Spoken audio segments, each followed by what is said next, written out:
Olá, quinta-feira, 28 de janeiro. Olha, não há de ver que estamos chegando ao final do primeiro mês. Já foi. Primeiro mês de 2021. Olá, como vai? Vai bem? Tomara que sim.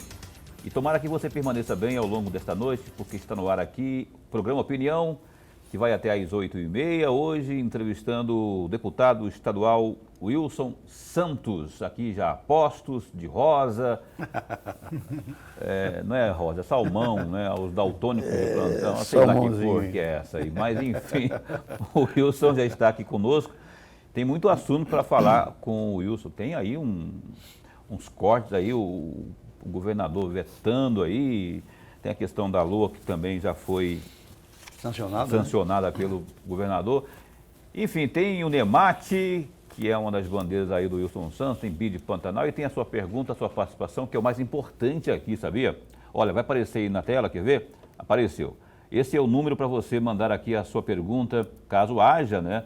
Ao deputado Wilson Santos, 99932-2529. Você manda a sua pergunta, sugestão, elogio, crítica, não é? O que você tiver aí, desde que seja dentro do contento e da conformidade do programa, obviamente.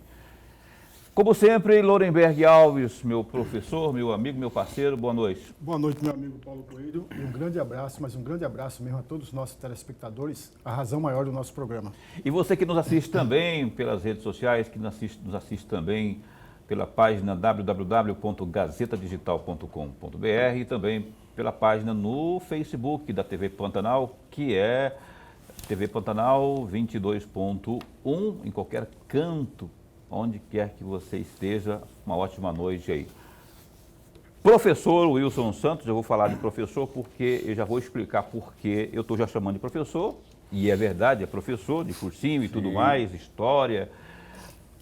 Boa noite, já pergunto para o senhor o seguinte, eu estava reassumindo aí a Comissão Permanente de Educação no Parlamento, e a discussão mais intensa nesse momento aí, volta, não volta de forma presidencial, o período nas escolas públicas aqui de Mato Grosso, né? Eu gostaria já de sua posição como parlamentar, pessoal também, mas de que forma isso está contido aí na comissão para ser discutido, para que possamos ter uma posição definitiva sobre isso. Boa noite. Paulo, boa noite. Professor Lorenberg, boa noite. O senhor está cada vez mais parecido com essa barba, com aquele doutor Saddam Hussein. Vixe. Sério mesmo. Pega aí as últimas fotos dele. Tem que cortar a barba. Olha só. Vou fazer essa comparação. Vou pegar isso, vou fazer. Eu não tinha parado para ver, mas tem razão. Se colocar ali uma... Como é que é o nome daquele negócio? Lá na cabeça? Não, nem precisa, meu Paulo. Tá parecendo. Precisa, né? Mas, Paulo, vamos lá.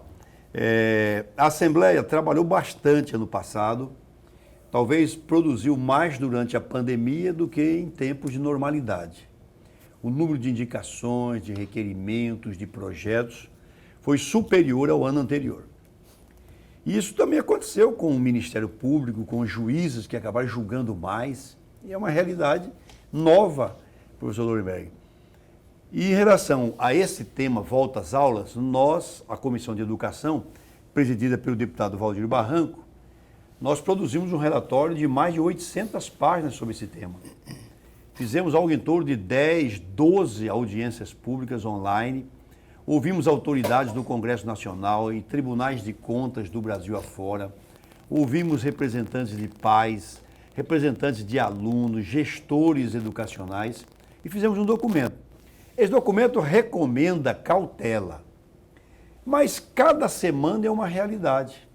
Eu estava conversando há pouco com meus parentes de Manaus, eles disseram que essa cepa nova é gravíssima e que vai chegar por aqui. Por quê? Já mais de 200 manauaras foram transferidos para o Rio Grande do Norte, para o Ceará, para o Piauí, para a Bahia, para Goiás. E essas pessoas com certeza vão levar esse vírus. Então daqui a pouquinho nós vamos ter uma nova cepa em Cuiabá, uma nova cepa aqui em Rondonópolis, em Cáceres, e ninguém sabe como isso vai se comportar. Então, o que nós entendemos é cautela, já há um número de mortes em torno de 25 a 30 diariamente em Mato Grosso, é um número já elevado, Nós não temos vacina, vamos ter crises atrás de crises da vacina. O mundo científico não tem capacidade para produzir 15 bilhões de vacinas, é o que é necessário para imunizar 7 bilhões e 500 milhões de habitantes.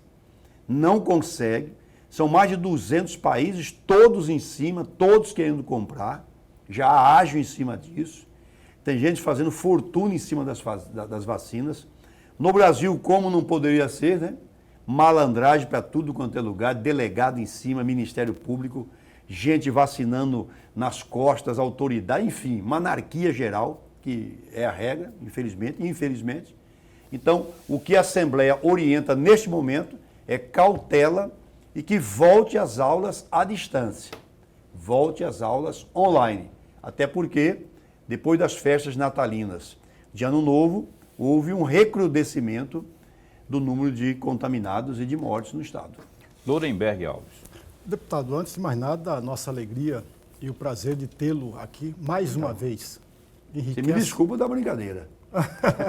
Não, foi Para boa. descontrair. Não, foi boa. Enriquece muito o nosso programa. Mas Obrigado. ainda nessa mesma esteira, deputado, até onde vai a prudência, a cautela, diante de um outro quadro que nós temos, que é exatamente crise econômica?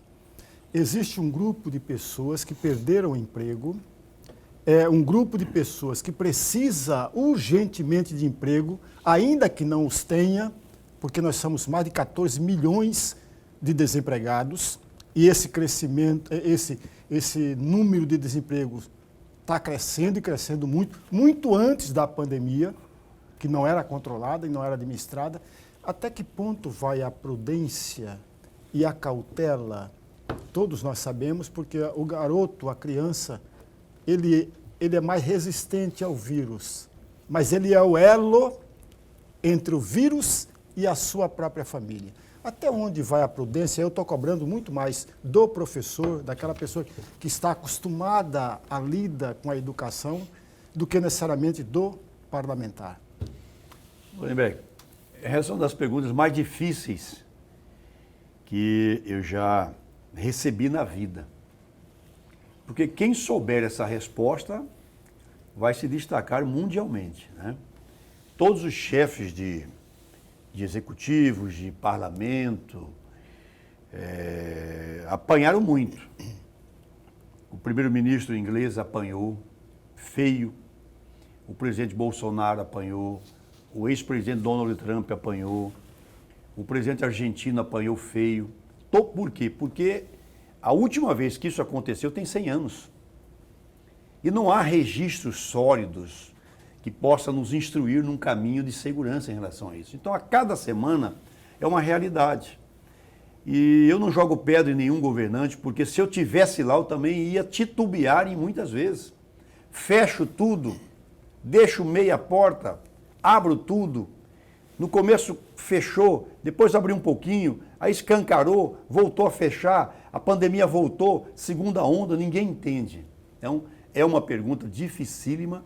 Nós vamos fazer esse caminho caminhando, e é entre a prudência e o protagonismo, né? Agora, o mundo tem muito dinheiro, tem muito capital, tem muita liquidez. Em 29, com a quebra da Bolsa de Valores de Nova York, todo mundo capitalista mergulhou numa crise sem precedentes, né? Salvo apenas a União Soviética e alguns dos seus satélites, que não tinha economia de mercado, salvou-se. Mas o mundo inteiro quebrou. No Brasil, Vargas tomou posse em seguida, comprava toda a grande produção de café e colocava fogo, queimava tudo, para não gerar um excedente de produção e essa mercadoria perder valor ainda. Então, nós estamos diante de um desafio que nós não imaginávamos, ninguém previa isso, nem os grandes cineastas de Hollywood previa isso. E essa sua pergunta, eu não tenho resposta e acho difícil alguém tê-la. Porque eu faço uma outra pergunta a você. Será que essas vacinas todas imunizarão as demais cepas? Será que nós não necessitaremos de uma vacina para cada cepa? Eu peguei a Covid no final de junho. Fiquei imunizado aí 5, 6 meses. Vou tomar vacina. Então, em relação àquela Covid-19, eu vou ficar imunizado com as 2 doses. Mas com essas cepas diferentes que apareceram agora, será necessário uma nova vacina? Já há orientação científica para não tomar determinada vacina, porque está mexendo até no DNA, está mudando o material genético. Agora há pouco eu vi, parece-me que o ex-ministro Mandetta dizendo, se pudesse tomar, eu tomo a da Pfizer. Eu não tomo a do Oxford, hipótese nenhuma. E tomo a Coronavac. Quer dizer, então, está todo mundo perdido, Loriberg. Tem uma determinação, inclusive em países europeus, para não tomar a da Oxford a maior de 65 anos. Aquelas pessoas com mais de 65 anos não devem tomar essa vacina. Já houve mortes, né? Isso. Dezenas de pessoas morreram. Pois aí, nesse sentido aí, rapaz, eu vou dar uma cutucada legal aqui, porque estamos falando de volta às aulas, onde eu compreendo que a grande maioria é de crianças, não é? A nossa classe estudantil aqui, a pública, a maior parte de crianças. E aí, deputado, aonde que está escrito, no qual livro de ciência que está escrito que a criança, em que pese isso que o Lorenberg falou, que eu respeito muito profundamente, de que a criança pode ser um agente que leva para casa e contamina os mais idosos, o pessoal do grupo de risco. Mas o entregador, o advogado, o delegado, o policial, a operadora de caixa, esse que sai de manhã, que vai trabalhar, ele não vai e não vem todos os dias? Sim. E ele não é também um agente de risco que pode fazer isso? Todos nós. E a criança, e existe um estudo, e aí eu estou falando de ciência já, 0,007% das crianças ou das pessoas de 0 a 19 anos tem compreende o número de pessoas infectadas de forma fatal, né? Que vão a óbito, obviamente, que incidem sobre essas crianças. Ou seja, apenas é força de expressão que uma vida ceifada, ela faz falta. Mas claro, tem esse estudo, tem um doutor chamado Alessandro Loyola lá do Paraná, da Universidade do Paraná, especialista, cientista, que tem esses dados falando que é 0,0007% de incidência de forma fatal. Se tem esses números e se compreendendo que há esses elementos, o cara que é o enfermeiro, que é o advogado, o delegado, o encanador, todo mundo que sai de casa de manhã que vai, ele não está voltando para casa, ele já não é um elemento também que pode trazer esse vírus para dentro de casa? Esses dias eu fui num velório aqui em Cuiabá e assisti uma cena inusitada. Irmãos acusando irmãos de serem responsáveis pela morte do pai. O irmão ia periodicamente, uma vez, 2 por semana, levar mantimentos ao supermercado para os pais idosos não irem. Então ele ia, levava ovos, verdura, refrigerante. E numa dessas acabou contaminando o pai veio a óbito. E os irmãos acusando o próprio irmão de ser o responsável pela morte do pai. Então, está todo mundo em condições de transmitir. Eu disse aqui, eu peguei o Covid, fiz o tratamento, fiquei 5, 6 meses imunizado, agora a ciência diz que eu posso pegar uma nova cepa e transmiti-la. Então, Paulo, tudo isso é muito novo. Esse vírus, eu vou resumir para você. Eu tenho um vizinho lá na Chapada chamado Davi, um garoto de 12 anos. Perguntou, Wilson, por que esse vírus aí, que a gente acaba com ele só lavando as mãos com sabão, está matando tanta gente? Olha a pergunta do garoto. Um vírus que você acaba com ele com esse álcoolzinho aqui, com um sabonete Minerva, Febo. Você lava, acabou, está imunizado. E ele já matou quase 1 milhão de pessoas. Olha a pergunta do garoto. A gente não consegue. É uma questão cultural também, né? Você tem que ter esse hábito aí, tudo que você faz. Paulo, a previsão do ex-ministro Mandetta é que dentro de 60 dias nós vamos ter uma onda gigantesca, a pandemia vai crescer a proporções inimagináveis. Então é tomar cuidado, não passou mal ainda. Mandetta, aquele que mandou você ficar em casa, só procurar o médico em casa quando tiver com falta de ar. Eu não estou só ironizando, não. Estou dizendo que tem que haver, sim, uma discussão profunda, como o Wilson falou, é uma coisa que não se tem muitas informações a respeito. Tanto é que muita gente toma decisões diferentes, né? Aqui no estado de Mato Grosso está se falando aí dessa volta de forma remota, né? Pelo menos é o que está sinalizando aqui a Comissão de Educação da Assembleia. Mas Sim. tem estados e tem países que estão diferentemente disso, até por recomendação da OMS. Olha só o que a OMS tem falado. Justamente isso, não é? Que aí vem o estudo de Nova York, que muita gente subestima. O governador de Nova York levou essa informação, dizendo o seguinte: o pessoal que fica recluso em casa, esse pessoal está voltando para os hospitais e está correspondendo por um elevado número de pacientes. Ou seja, esse que falaram que era problema, que era a solução de segurar as pessoas em casa, a tal do lockdown ou então da quarentena horizontal, pelo contrário de resolver, ela causa mais problemas. A pessoa volta, além dos problemas de depressão, não é? De aquele pessoal que tem consulta ou cirurgia eletiva, que tem que marcar data, que acaba não indo porque não quer ir ao hospital e tudo mais.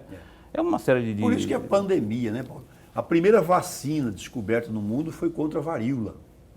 Foi um inglês que estudou 20 anos. Ele levou 20 anos para fazer essa vacina, né? A vacina vem de vaca. Ele observava que as pessoas que ordenhavam as vacas se contaminavam. E aí ele começou a estudar aquilo. Começou a fazer testes. Uhum. E aí ele foi indo até que ele descobriu um remédio que matava o vírus da varíola. Por volta de 1798. Ele levou 20 anos estudando isso. Agora, nós conseguimos fazer uma vacina em 6, 10 meses. Ver como o homem, a ciência evoluiu. Mesmo assim, ainda há dúvidas, ainda há receios. As cepas que aparecem... Porque quando você não conhece um homem, por que nós temos medo do escuro, né? Porque você não conhece. Então, ainda há muita informação a ser colhida. Porém, de março do ano passado para agora, nesses 10 meses, nós já evoluímos muito. Nós já sabemos que se a gente usar a máscara permanentemente, se nós lavarmos as mãos permanentemente, usarmos o álcool 70 graus, principalmente em gel, no estado físico em gel, não é isso? E alguns cuidados, manter o distanciamento social, a gente reduz a possibilidade de contaminação. Quer dizer, quem contraiu a Covid em março do ano passado... não tinha essas informações. Tanto é que o ministro, à época, Mandetta, falou: fique em casa, só saia em última... Hoje ele não falaria mais isso, porque hoje ele detém de mais informações. Lourenberg Alves, se for uma, dá para tempo. Se for duas, aí dá para o segundo. Não, é só uma. Deputado, saindo um pouco fora da Covid, embora a gente possa voltar Sim. ao mesmo tema nos 2 blocos que virão, eu gostaria muito de ouvir uma avaliação do senhor com relação ao Legislativo mato-grossense, com relação à Assembleia Legislativa, mas principalmente no tocante à fiscalização. Qual é a avaliação que o senhor tem dos 25 deputados estaduais, enfim, da Assembleia Legislativa, no tocante à fiscalização dos atos, das ações e do comportamento do governo do Estado? Lourenberg, você foi um dos pilares, né? O parlamento tem 2 funções precípuas: legislar, elaborar regras, elaborar legislação, e fiscalizar. A primeira função, a atual legislatura tem exercido com muito êxito. Em 2019 foram quase 1.200 proposituras, 1.200 projetos. 2020 provavelmente passou desse número. Em relação à fiscalização, não está no mesmo patamar, por várias razões. Primeiro, porque o governo tem sido transparente. Inclusive, na questão da Covid, o governo Mauro Mendes Ferreira está entre os 5 governos estaduais com maior percentual de transparência.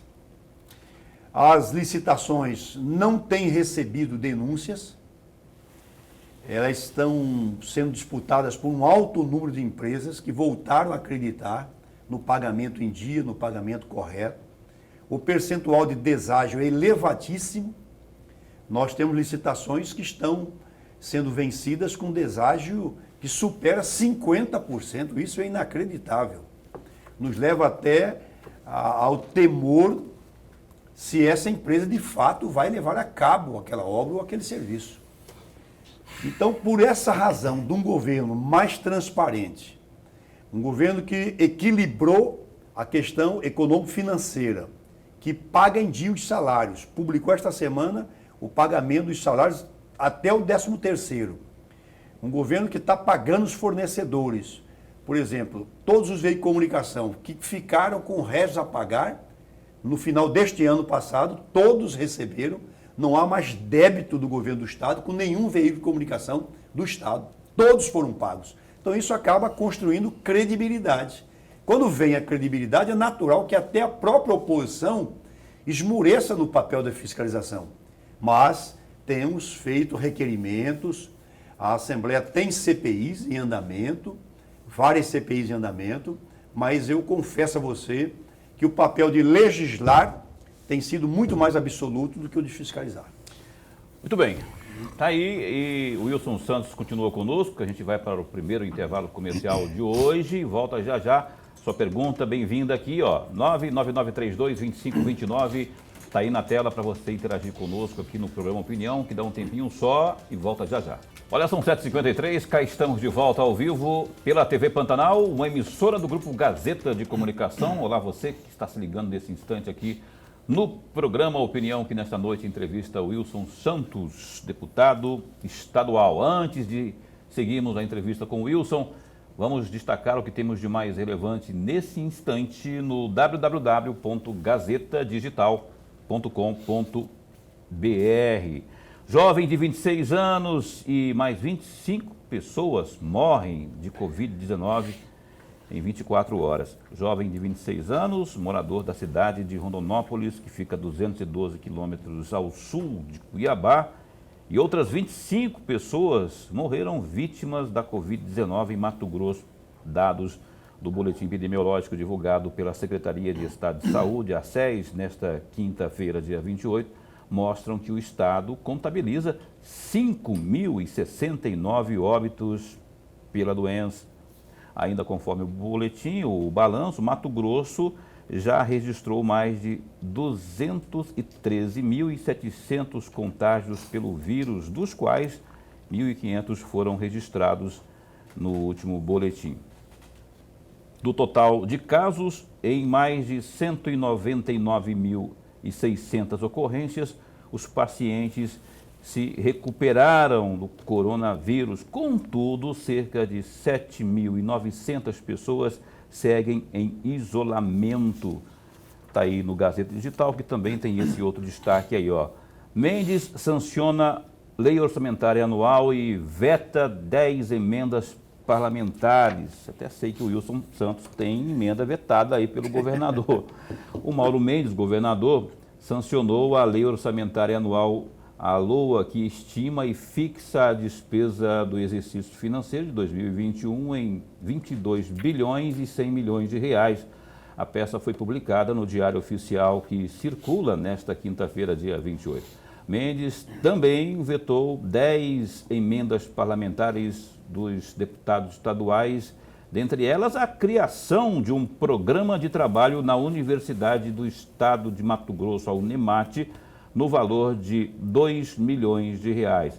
5 milhões para a Secretaria de Meio Ambiente, a SEMA. Já na Segurança Pública foram vetadas 2 emendas que somam 9 milhões de reais, além de 10 milhões de reais que seriam destinados ao Fundo Estadual de Saúde. Todas as emendas ainda poderão ter o veto derrubado pelo Legislativo, porque serão apreciadas pela bancada da Casa de Leis. E a pergunta é justamente essa, Wilson Santos. O senhor vai trabalhar aí para derrubar vetos, esses vetos, e no caso específico, em relação a emendas suas, o que foi vetado? Bom, Paulo, foi vetada uma emenda de 2 milhões de reais para a Unemate. É um sonho que eu tenho e eu não vou desistir nunca desse sonho. Nós vamos implantar a Unemat em Cuiabá. É mais uma universidade pública, gratuita e de boa qualidade. A Unemat tem boa qualidade, tem um corpo docente com mais de 80% de mestres e doutores, e alguns até pós-doutores. Uma universidade que está aí em todo o estado e não está na capital. Então, neste mandato, foi a minha prioridade. Foi a educação inclusiva, né, um carinho com os disléxicos, com os autistas, com o pessoal da síndrome de Down e outros distúrbios de aprendizagem e trazer o Unemat para Cuiabá. Nós já temos 6 cursos aprovados, vou repetir. O Consune da Unemat já aprovou 6 cursos para Cuiabá. Não sei todos, mas engenharia de produção, tecnologia e inovação, tecnologia em gestão pública, pedagogia, administração de empresas e um sexto que eu não me lembro. Então tem 6 cursos. Nós queremos começar com 3 este ano. Engenharia de produção com pelo menos 50 vagas e mais 2 cursos tecnólogos. Um, tecnologia e inovação, e um terceiro que estamos definindo. Já temos a sede provisória da Unemat, onde ela vai funcionar. Vai ser aqui no bairro Carumbé, onde está sendo construída a Escola Técnica Estadual de Cuiabá. Escola Técnica Estadual de Cuiabá. Provisoriamente ela vai estar lá. Amanhã às 9h30 da manhã eu estou com um grande empresário de Cuiabá. Ele já doou 10 hectares, nós queremos mais 10, são 20 hectares. Aonde que fica isso? Não posso falar ainda. Mas, nós vamos conseguir 20 hectares, se Deus quiser, uma doação, custo zero para o Estado, para receber a futura sede definitiva da Unemat. E com uma observação, nós não queremos trazer a sede administrativa da Unemat para Cuiabá, que continue em Castro, eu acho importante estar lá. Mas nós queremos um polo de faculdades aqui em Cuiabá. E se Deus quiser, mesmo tendo veto, respeitam o direito do governador, como é um direito meu apresentar a emenda à LOA, é um direito dele sancionar ou vetar. Optou, tem suas razões, consultou a sua procuradoria, foi orientado para tal. Vetou. Eu vou trabalhar derrubado do veto. Se não conseguir, existem outras alternativas. Existem outros caminhos para garantir esse dinheiro. Mas nós vamos sim. Nós vamos realizar o sonho, se Deus quiser, este ano ainda, professor Lorenberg, a Unemat em Cuiabá. Pois é, deputado, antes de passar para o Lorenberg, mas o governo vetou com base naquilo que ele considera, que a sua procuradoria considera, à luz dessa moça aqui, não é, inconstitucional, né? Tem acho que é artigo 113, 123, não sei, que fala dessas competências aí. Depois da Constituição de 88 ficou muito limitado, né, esse poder aí do Legislativo dar os seus pitacos e propor, no caso aí, 2 milhões. Mesmo que vocês derrubem lá, o governo pode continuar com a seara de recurso, né? E derrubar, enfim. Pode. Mas não acredito que vai continuar. O governo tem uma previsão de 22 bilhões 114 milhões. E vai arrecadar mais do que isso. Não é mais fácil, Wilson. Esse ano vai bater as casas dos 25 bilhões. De 25 bilhões, que seja 22 bilhões. O que é 2 milhões? O que é 2 milhões no orçamento de 25 bilhões? Mas aí é o negócio. Mas se é inconstitucional, não seria mais fácil, Mauro, pega esse negócio aqui, não tem como você colocar como sugestão minha aí, você abraçar essa causa. Mas por isso que eu disse, tem essa alternativa e tem outras alternativas. Nós estamos ao mesmo... Essa semana eu tive com o reitor Rodrigo, com o pró-reitor de Finanças da Unemat, em reunião com o secretário Galo. Nós estamos construindo outras alternativas para resolver isso. Olha, o telespectador aqui participa conosco no Opinião, 999322529. Mande a sua pergunta aqui para o Wilson Santos, ao vivo na TV Pantanal. Tem um aqui que está chegando aqui, ao vivo e a cores, e essa camisa cor-de-rosa dele aí. Wesley, quando começará ou começarão as obras do asfalto de Agrovila das Palmeiras? Wesley, muito obrigado aí. É o Wesley? É esse nome que apareceu, eu entendi, o Wesley. Já começou. Já todos os serviços de topografia já começaram há mais ou menos um mês. O escritório chamado JBS, não tem nada a ver com a JBS gigantesca, é um pequeno escritório de engenharia, ganhou a concorrência, ganhou a licitação, com mais de 40% de deságio, já está em campo lá, o pessoal os topógrafos, agrimensores, já estão sendo vistos lá na comunidade de Agroville Palmeiras, e nós vamos conseguir fazer ali naquele polo, Paulo, mais de 70 quilômetros de asfalto. São 23 aqui da BR-163 da Serra até Agroville Palmeiras, depois mais ou menos uns 10 de Águas Quentes também até Agroville, e depois vamos levar esse asfalto aqui da BR também até Pôr de Fora. Então todo esse polo vai ficar completamente asfaltado e você vai poder sair daqui e a Santo Antônio, Mimoso, Rondonópolis de asfalto. Já nesse primeiro semestre, esse trajeto já estará pronto.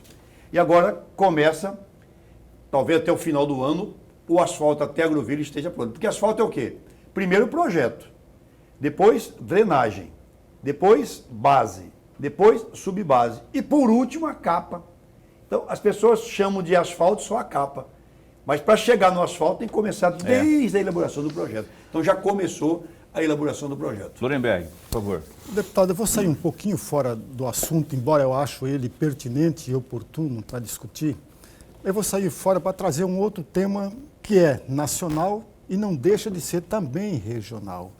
Nos últimos anos, principalmente nos últimos 2 anos, basicamente, houve todo um desmonte no sistema de fiscalização do meio ambiente. Houve um total desmonte. Chico Mendes está aí, sem nenhuma capacidade de fiscalizar, o IBAMA sem nenhuma capacidade de fiscalizar, e os desastres ecológicos estão cada vez maiores. Recentemente nós tivemos no Pantanal, a queimada no Pantanal, e agora a Baía do Chacoraré. E eu pergunto exatamente ao senhor, que conhece muitíssimo bem o estado de Mato Grosso. Houve falha na fiscalização? É uma pergunta, não é uma afirmação. Houve falha na fiscalização do governo estadual com relação a esses 2 setores que eu acabei de mencionar ou não? Não. Não houve falha. Houve determinação política para que isso acontecesse. Houve determinação. Isso não foi de graça. Esse afrouxamento na fiscalização não foi de graça. Teve fiscais do IBAMA no sul do Pará punidos rigorosamente, porque exerciam corretamente a fiscalização. Então, Lorenberg, a sua pergunta ela é capciosa, uma pergunta profunda. Há por parte do governo federal um afrouxamento em relação a essas fiscalizações. Não é culpa da fiscalização, coisíssima nenhuma, é uma orientação. Os novos gestores que assumiram Instituto Chico Mendes, IBAMA, Ministério do Meio Ambiente, esse rapaz é completamente pirado. Nós temos aquela frase, aproveita a Covid para passar boiada. Quer dizer, ali ele está com toda a impressão digital, aproveita que o foco está desviado e vamos passar a boiada. Então, há sim um afrouxamento, o Brasil tem sido criticado internacionalmente, o Brasil tem sido tido a orelha puxada, o Fundo Europeu que nos ajuda, a Noruega, a Finlândia e outros países que nos ajudam de maneira importante no processo de preservação, está chateado, esses dirigentes estão chateados. O ministro Ricardo Salles tem dado de ombro para a questão da fiscalização. E em relação ao Pantanal, o governo de Mato Grosso não tem projeto para o Pantanal. O governo de Mato Grosso do Sul também não tem projeto para o Pantanal. E nem o governo federal tem. E o BID Pantanal? Mas o Dante de Oliveira deixou essa herança, que foi engavetado em 2003. O Dante, junto com o governo do Mato Grosso do Sul, construiu o chamado BID Pantanal. Estudou o Pantanal durante 6 anos e construiu um programa estruturante, um verdadeiro planejamento estratégico, onde todos os atores que agem sobre o Pantanal, o pescador, o piscicultor, o médio fazendeiro, o pecuarista, o dono de barco-hotel, o agricultor familiar, enfim, todos os elementos que agem sobre o Pantanal, toda a fauna, tudo isto foi estudado durante 6 anos. E montou-se o único programa estruturante. Eu entreguei junto com o deputado Avalone esse programa em outubro ao ministro Ricardo Salles. Novembro, dezembro, janeiro, segunda-feira, fevereiro. 4 meses se passaram. Nunca nos respondeu. Entregamos para o governo do Estado, para o Mato Grosso do Sul, para os senadores, bancada federal, para o general Ramos, ministro-chefe da Secretaria de Governo. Está aqui. Vocês querem salvar o Pantanal? Não com ações no varejinho, não, com algo estruturante, estudado cientificamente, pela Unemat, pela UFMT, pela Embrapa Pantanal, pelo Ministério do Meio Ambiente, coisa séria. Valor de hoje seria quanto? Valor de hoje... Não, ele é 400 milhões de dólares. Zero de contrapartida para os estados, zero de contrapartida. E os bancos querendo ajudar. O Banco Mundial, o BID, o Banco Japonês querendo ajudar, porque eles querem alguma coisa que trata de meio ambiente. E o Pantanal é um bioma da humanidade, um bioma que pertence hoje à humanidade. Quer dizer, se quiserem fazer, está aí o projeto, está aí o programa, está aí o programa. Ele foi aprovado no dia 4 de abril no Senado Federal de 2001. Foi aprovado pelo Senado, começou o desembolso, quase 2% dessa grana foi desembolsada. Começou o programa. Definição de como ia tratar as 39 reservas indígenas nessa área. Tudo foi analisado, Nuremberg. Mas tem uma burocracia para destravar isso aí, não tem? O problema é que a partir de 2003, o Pantanal deixou de fazer parte do desenvolvimento do Estado de Mato Grosso sob a ótica dos novos governantes. Os que assumiram o Estado de Mato Grosso a partir de 2003 viam o Pantanal como um incômodo. Vai gastar dinheiro no Pantanal, não produz soja, não produz algodão, não produz nada. Essa era a visão. E está aí há 20 anos abandonado. Muito bem, o Opinião dá mais um tempinho para mais um break comercial e a gente volta com perguntas após o intervalo. Você que está participando via WhatsApp 99932-2529 e você que ainda não participou, mande a sua pergunta aqui para o Wilson Santos responder. A gente vai ali já e volta com... Vou ver quanto que está o jogo do Flamengo ali. Está perdendo já, Flamengo e Corinthians perdendo. E volta já com mais entrevista ao vivo aqui no Opinião. Olha, estamos de volta aqui ao vivo com o programa Opinião na TV Pantanal, canal 22, uma emissora do Grupo Gazeta de Comunicação. Caroline, não sei, tem uma pergunta que chegou aqui via WhatsApp, parece que é muito grande, mas eu vou tentar ler, pelo menos resumir. Tem uma antes? Vamos ver uma antes então, aqui no telão. Boa noite, pergunta para o senhor Wilson Santos, o que virou aí das escolas técnicas de Campo Verde, também Juara, Ivair Caetano. Ivair, essas escolas técnicas, se eu não estiver equivocado, foram contratualizadas na gestão do governador Silval Barbosa com a presidente Dilma Rousseff. Foram 9. Uma para Cuiabá, uma para Campo Verde, Primavera, Cáceres, Juara e outros que eu não me lembro. Na gestão do governador Pedro Táxi, algumas foram retomadas. E agora na gestão do governador Mauro Mendes, outras foram retomadas, tá? Então, a previsão é até o final de 2022, essas 9 escolas técnicas estarem funcionando. Algumas estão mais adiantadas, como a de Cáceres, a de Cuiabá, a de Campo Verde foi retomada recentemente. Tem mais uma pergunta que chega aqui via WhatsApp, bora ver na tela ou no telão. Boa noite para o deputado Wilson Santos, que hoje só quero agradecer-lhe pelo empenho e ajuda para os pescadores e também o segmento da pesca em geral. Hoje o senhor pode, mais uma vez, demonstrou que sua ajuda é fundamental, né, na reunião com o superintendente da Caixa Econômica Federal, doutora Marina. O assunto foi sobre os pescadores que não receberam até hoje o seguro-defeso. É a Nilma Silva, presidente da ASP, associação desse segmento aí. Deputado Wilson, também tem ajudado aí as escolas estaduais. Queremos aí agradecer aí a escola do Estirão Comprido, né, que fica na região ali de Barão do Melgaço. os filhos dos pescadores estão agradecendo aí, segundo a Nilva, Nilma Silva. Conheço a Nilma é uma pessoa muito atuante, aliás, até saiu candidato a vereadora, não sei por que não ganhou, porque seria um grande nome ali na Câmara. Mas aí a pergunta dela. Não, Paulo, eu estou dessa questão dos pescadores faz tempo, né? Tá, são 22 colônias, nós temos defendido esse segmento dentro da Assembleia.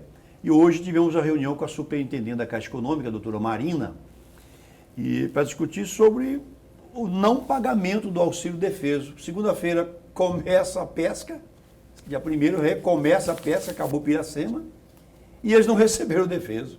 O Brasil é inacreditável, né?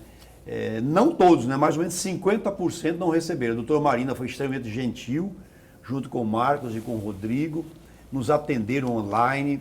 Nós vamos continuar as conversas amanhã, segunda-feira, nos orientaram certinho.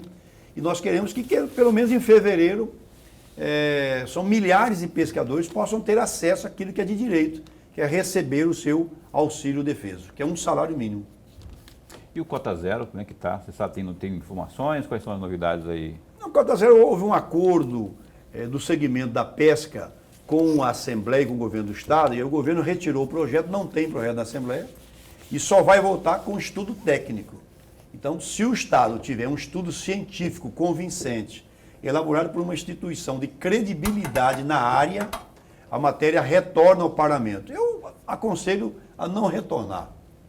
Já estamos aí no 3º ano de mandato do governador Mauro Mendes, que faça um estudo profundo, com várias instituições, com muita calma.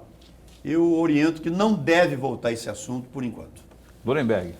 Deputado, ainda sobre a Assembleia, eu ouvi muito recentemente uma série de críticas com relação à Assembleia, particularmente com relação àquele projeto do governo do Estado que mandou rapidamente para a Assembleia e a Assembleia aprovou a autorização da mudança do modal de VLT para o BRT.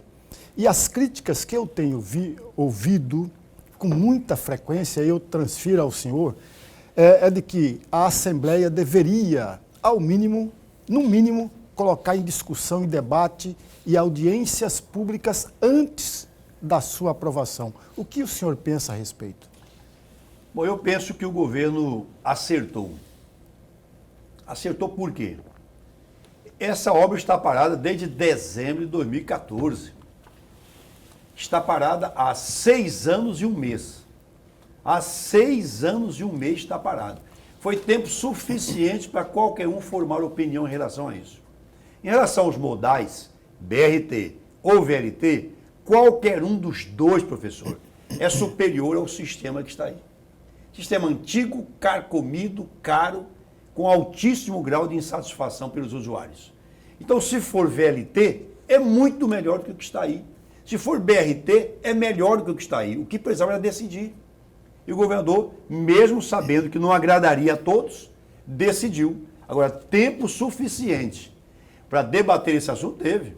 A Assembleia fez N audiências públicas, a Câmara Municipal fez N audiências públicas. Então, esse assunto já é conhecido. Mesmo assim, eu apresentei uma indicação ao governador que ele fizesse um plebiscito, que ele ouvisse as populações de Várzea Grande e de Cuiabá, deixasse para o povo debater isso, deixasse para o povo decidir isso. E como seria? Marca o plebiscito, 45 dias, o governo faz uma campanha institucional imparcial, mostrando as vantagens do VLT e as desvantagens do VLT, as vantagens do BRT e as desvantagens do BRT, e deixa o povo decidir. Essa é a minha opinião. Pois é, mas aliás, o plebiscito é previsto na Constituição, Sim. no seu artigo 14. Mas assim, o plebiscito também, né? Aí não quero ser chato, mas já sendo, né? Já houve plebiscito do desarmamento que teve a opinião popular que não foi respeitada, as pessoas, a maioria optando pelo armamento, que as pessoas pudessem sim terem a sua arma, só que aí depois não foi colocado em prática, quer dizer.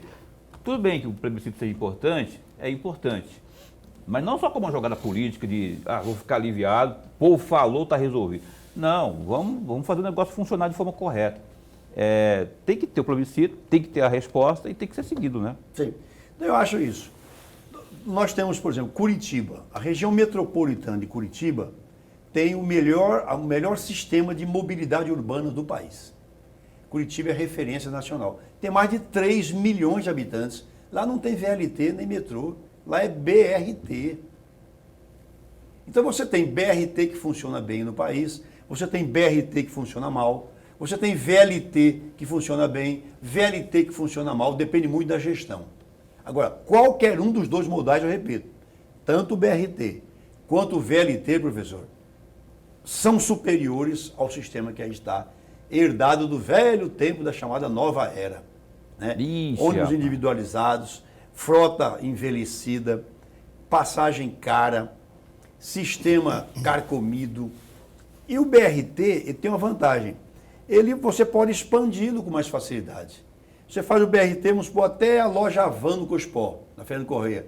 Se você quiser levá-lo depois para o Parque Cuiabá e a outra perna para o Pé 90, é muito mais barato e mais rápido. Por quê?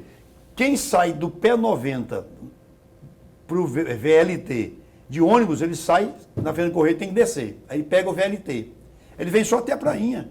Na Prainha tem que descer para pegar outro, para ir para o Quilombo, para ir para o Douglas de Caxias, para ir para o Sucuri. E com o BRT não? Porque o VLT fica só no meio, só no intermediário, só no meio. Ele não é início nem fim, ele é flexível, ele não é flexível. Não, ele é só meio, ele não é início nem fim. O BRT você pode fazer no início e fim. Eu saio do Pé 90 de BRT e posso chegar aqui no 44 BIM. Eu posso sair lá do Mapim e chegar aqui no Pascoal Ramos só de BRT, sem descer. Agora, o VLT não, ele vai ficar só no meio. 15 quilômetros na FEB e Avenida CPA e 7,2 na Fernando Corrêa. Você tem que chegar nele, descer, desembarcar, embarcar no VLT, descer de novo e pegar um outro ônibus. Mas e 1 bilhão gasto já, investido aí, vai ficar mesmo no ralo e o povo não vai ser ressarcido? Não, esse dinheiro foi roubado, inclusive. Foi roubado. Foi roubado. A mudança do BRT para o VLT foi para roubar. Isso está claro, o Silval já assumiu que pegou 18 milhões só da Serra Almeida. Ele assumiu, é réu, confesso. Depois houve aquela operação desse carro, ele é réu, confesso. Foi para roubar, não tenha dúvida disso. Agora, em relação aos vagões, é de fácil venda, viu? Será? Não. Por que não vendeu até hoje? Eu estava na Secretaria de Cidades. Lá recebi várias propostas de venda do vagão. Porque o governo não havia decidido o modal. O Pedro Táxi queria o VLT. Ele queria o VLT. Então, por isso que ele não colocou os vagões à venda. Agora, o Mauro não quer o VLT. E ele não vai queimar esses vagões, ele vai vender. Então, há mercado para vender. E quando esses vagões foram comprados, o dólar era bem menor. Então, em real, você vai receber muito mais grana agora. Era 2,20, eu acho. Hoje está 5,50. Então, hoje você vender os vagões, vai dar muito mais grana do que daria há 3, 4 anos atrás. Dorenberg, por favor, uma última pergunta. Deputado, eu gostaria muito de explorar um pouco a sua inteligência, o seu conhecimento, e é verdade, eu falo isso com prazer, para uma pequena reflexão, deputado. No dia 23 de abril, foi publicado a nomeação de um diretor da AGER. O ato foi assinado no dia 22 de abril. Publicado no dia 23, e no dia 24 ou 25 tomou-se posse. Pois bem, a lei de criação da AGER, e aí eu estou provocando o senhor mesmo, a lei de criação, no artigo 7º, a lei 7.101, de janeiro de 1999, que criou a AGER, traz que o membro do conselho da AGER tem que ter a prévia aprovação da Assembleia Legislativa. Em 2011, para ser mais preciso, a Lei Complementar 429, de julho de 2011, dispõe-se da regulação tal da AGER, lá no seu artigo 14, parágrafo 1º, diz o seguinte: a nomeação dos membros do diretório, da diretoria, melhor dizendo, dependerá da prévia aprovação da Assembleia Legislativa do Estado de Mato Grosso. E aí, por favor, me corrija se eu estiver equivocado. Eu procurei, vasculhei, conversei, do dia 23 para trás, não há nenhuma aprovação da Assembleia Legislativa com relação a esta nomeação. Aí eu me pergunto ao senhor, que eu sei que o senhor é bacharel em direito também. A Assembleia agiu corretamente, deputado? O governo do Estado agiu corretamente neste caso em particular? O senhor está falando de quem? Do diretor-presidente, de quem? O último diretor que assumiu agora, no dia 23 de abril. É o Zé Luiz? Não, eu não gostaria de quer mencionar fulanizar, nomes. né? É só o ato, Então, só o ato do governo. Professor Lundberg, coincidentemente eu sou autor dessa lei de janeiro de 99. Sou autor da lei que criou a AGER. Para quem não sabe, a AGER é a Agência de Regulação dos Serviços Concedidos pelo Estado. Por exemplo, hoje quem toca a área de distribuição de energia é a Energisa. Essa é uma tarefa do Estado. Como ele não faz, ele pode terceirizar. Aí a AGER tem que fiscalizar a Energisa. Assim é com a Arsec no município, assim é como é a ANEEL, não é isso? Enfim, só para deixar claro o nosso telespectador que está nos dando a honra dessa entrevista. Então, eu sou o autor dessa lei de janeiro de 99, que criou a AGER em Mato Grosso. E eu não me lembro de ter algum diretor da AGER exercendo função sem ter passado pela Assembleia. Já não sou tão menino assim, eu sofro de alguns lapsos de memória natural na minha idade, eu faço agora em agosto 60 anos, mas eu não me lembro de ter algum exercendo, a não sei que seja provisoriamente, uma licença médica, férias, coisa parecida, mas desde 2015 que eu retornei à Assembleia, nós votamos várias vezes na gestão do Pedro, quando o Carlos Nascimento renunciou, foi o único que eu vi renunciar. Aqui tem briga até para ser chefe de cemitério. O Carlão abriu mão de ser presidente da AGER, salário de mais de 20 mil reais. Mas desde 2015 até agora, eu não me lembro de nenhum diretor que não tenha passado pelo escrutínio da Assembleia. Por isso que eu perguntei. Eu não queria fulanizar, eu não quero fulanizar, mas eu não tenho conhecimento de que alguém esteja exercendo diretoria. A aprovação foi depois da nomeação. Deputado Wilson Santos, caminhando para o final aqui, eu não posso te perguntar do PSDB, rapaz. O senhor compõe a base aí do governador, né, de apoio ao governo do estado, e aqui no município de Cuiabá o seu PSDB também está apoiando, está na base aí do Emanuel Pinheiro, que já todo mundo saliente para 2022. Como é que vai ficar aí o PSDB? Como é que está se trabalhando? Como é que está se organizando? E o que o senhor pensa? Vamos apoiar aí uma reeleição vamos que eu falo no caso do PSDB, do Mauro, vamos tentar um nome aí para, enfim, para candidatura própria, o que você tem a dizer aí? Paulo, a política é o território do improvável, né? Do impossível, tudo acontece. Mas a tendência do PSDB é acompanhar uma provável reeleição do governador Mauro Mendes, né?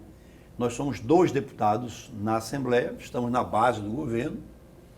O partido fez 11 prefeituras, 9 vice-prefeituras e 100 vereadores. Temos a 4ª maior votação do estado. Fizemos 3 grandes municípios, Alta Floresta, Sorriso e Tangará da Serra. Então o partido está vivo, a tendência, respondendo objetivamente a você, a tendência é o partido acompanhar uma reeleição do governador Mauro. E tem tido reuniões nesse sentido, e como que o senhor avalia esse PSDB municipal aí, com uma sinalização aí de apoiamento a um possível projeto do atual prefeito? O PSDB tem que olhar os números, né? O PSDB em 2016 fez 3 vereadores. Com essa postura, acabou reduzindo a sua bancada a 1 vereador. Nós perdemos 2 cadeiras, 2/3 da nossa bancada foi eliminada por essa postura de alinhamento. Então é preciso tomar juízo, observar, o partido diminuiu muito na capital, reduziu muito, o partido precisa voltar a ser protagonista, é o partido que tem mais obras e serviços prestados a Cuiabá, é um partido que tem bons quadros, mas o partido vem tendo uma postura equivocada, no meu entendimento, não ter tido uma candidatura própria na capital. partido tinha que ter disputado uma candidatura própria em Cuiabá, tinha condições de ir para o segundo turno, aumentar essa bancada e estar na discussão. O partido mergulhou, não aceitou uma candidatura própria e acabou vendo as suas chances reduzirem e a bancada diminuir de 3 para uma cadeira apenas. Muito bem, esse é o Wilson Santos, muito obrigado pela sua entrevista aqui, viu, deputado? Mais uma vez ao vivo, atendendo aqui ao nosso pedido, nosso convite, na verdade, ter vindo aqui e esse bate-papo aqui, trazendo essas informações, inclusive da sua performance parlamentar, porque é uma forma de prestar conta, claro, não é? Claro. Muito obrigado por ter vindo aqui ao programa com essa sua camisa... Você gostou, né, Paulo? Salmão, bonita a camisa. É uma velha camisa que eu adoro. Bonita camisa, Fernandinho. Obrigado aí, que o senhor tenha um 2021 saudável, produtivo lá no parlamento, que com isso todos nós vamos ganhar. Paulo, eu que agradeço, professor Lurenberg, que é uma enciclopédia, né? Desculpa a brincadeira de início, professor. Paulo, obrigado. E vamos orar, para que amanhã a gente consiga aí ampliar essa área da futura sede definitiva da Unemate em Cuiabá. Não vou desistir desse sonho. O asfalto para a Agrovia de Palmeiras já está em andamento, os serviços topográficos preliminares já começaram. A CPI de combate à sonegação volta com força total logo após o Carnaval. Espero presidir a Comissão de Educação este ano na Assembleia. O trabalho em relação aos autistas, aos disléxicos, aos portadores, né, de deficiência, nós vamos continuar lutando pela educação inclusiva, tá ok? E em relação à Empaer também, estou lutando aí para que o governador não extinga a Empaer. Obrigado, Paulo. Uma boa noite a todos e obrigado pela audiência. Tomara mesmo, né? Muita gente não quer o fechamento da Empaer, a extinção da Empaer, que é, ó... Mas enfim, né? Quem tem a caneta não sou eu e nem o Wilson, né? E muito menos eu. Você não tem, né? Não. Ainda não tem, né? Cada barba, você sabe que essa barba aí. Obrigado e até amanhã. Até amanhã, meu amigo Paulo. Obrigado, deputado. E até amanhã, amigo telespectador. Rapaz, tem outro tucano amanhã aqui. É o Renivaldo Nascimento. Isso é bom, né? O vereador Renivaldo é o nosso convidado ao vivo para o programa de amanhã, às 7h30 da noite, na TV Pantanal. Uma emissora do Grupo Gazeta de Comunicação. Obrigado, Rafael Costa, grande jornalista, assessor de comunicação do Wilson. Deu uma força pra gente também aqui. Rafael, um abraço. O Flamengo tá perdendo 3-1, que eu tenho informação aqui já. Vou embora, meu grilado. Até amanhã, então, às 7h30, com o Renivaldo aqui no Opinião. Até lá.